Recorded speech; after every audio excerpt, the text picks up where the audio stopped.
All right, let's talk about a fundamental shift in how we find, well, anything online.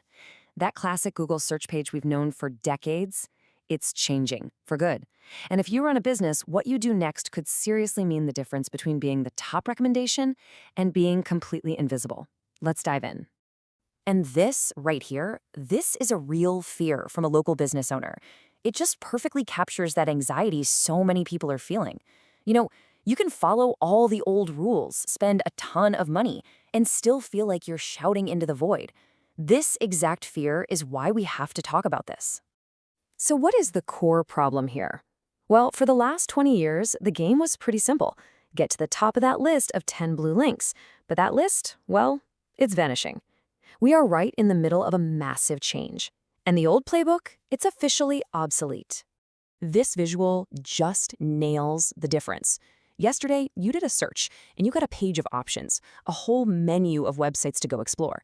Today, AI search engines, we're talking ChatGPT, Gemini, Google's AI overviews, they're giving users one single synthesized answer. It's not about giving you links anymore. It's about giving you the answer, period. Now, you might be thinking, okay, so things change. What's the big deal? But the urgency here is that this isn't just some small tweak to the algorithm. This change fundamentally rewires how customers will find you, or, more importantly, fail to find you. We have officially entered the age of zero-click search. Your potential customers are getting recommendations, finding business hours, and making decisions right there on the results page. Clicks to your website? They're becoming way less important than just being the business that gets featured in the AI's answer. This is the heart of that fear we just saw. But here's what's really fascinating. There's a huge opportunity hiding inside this threat.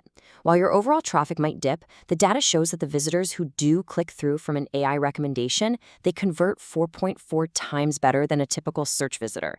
And why is that? Because the AI has already done the selling for you. It's pre-qualified them and told them you're the solution. So what this really boils down to is that these aren't just any old leads. These are highly qualified, ready-to-buy customers. And if the AI isn't recommending your business, you can bet your bottom dollar it's recommending one of your competitors. The stakes are just incredibly high now. So the million-dollar question is, how do we get the AI to recommend us? To figure that out, we have to stop thinking of AI as some kind of magic box and start to understand how it actually makes decisions. Let's peek under the hood for a second. Okay. This is the single most important mental shift you can make. AI is not creative. It's a verification engine. Just think of it like a super skeptical, hyper-strict local search engine that needs to cross-reference every single thing it finds about you across the whole internet before it even dares to mention your name.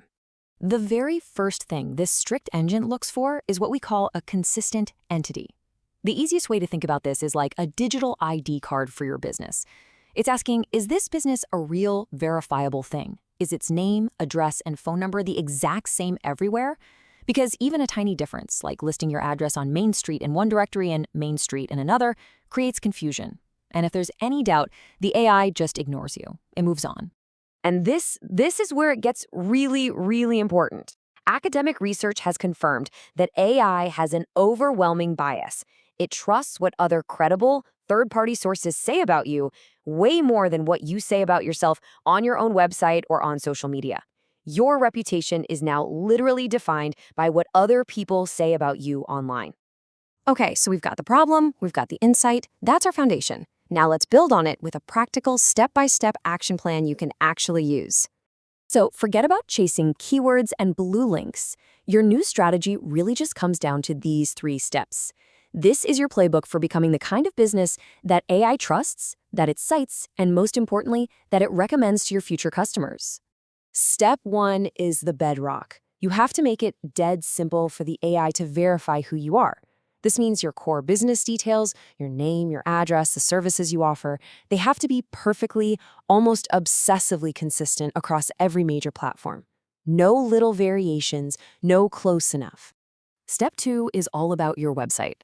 It is time to stop writing those long, fluffy marketing paragraphs. Instead, you need to structure your content as if you are directly answering a customer's question.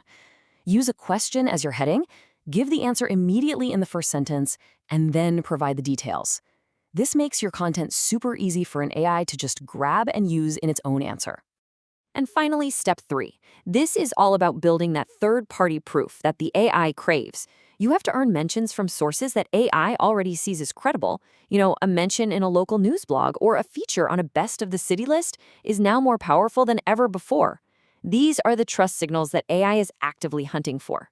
And that brings us to the new golden rule of online visibility. Stop trying to win over the AI itself. Instead, you need to focus on winning over the sources that the AI uses to formulate its answers. If you can become a trusted source within your local news scene, industry blogs, and directories, the AI recommendations will just naturally follow. So, as the game changes, the way we keep score has to change too, right? The old metrics of success are quickly becoming irrelevant. So let's take a quick look at the new scoreboard for this AI-driven world. See, on the left, you've got the old world, keyword rankings, clicks, organic traffic. But in the new world, we're tracking totally different things. The key metric is now something called recommendation share. Basically, out of all the times an AI makes a recommendation in your category, what percentage of the time does it mention your brand versus your competitors? That's the new number one. And this right here leaves us with the single most important question you need to be asking yourself. Because in this new age of AI search, being the recommended answer, it isn't just a part of the game anymore, it is the game.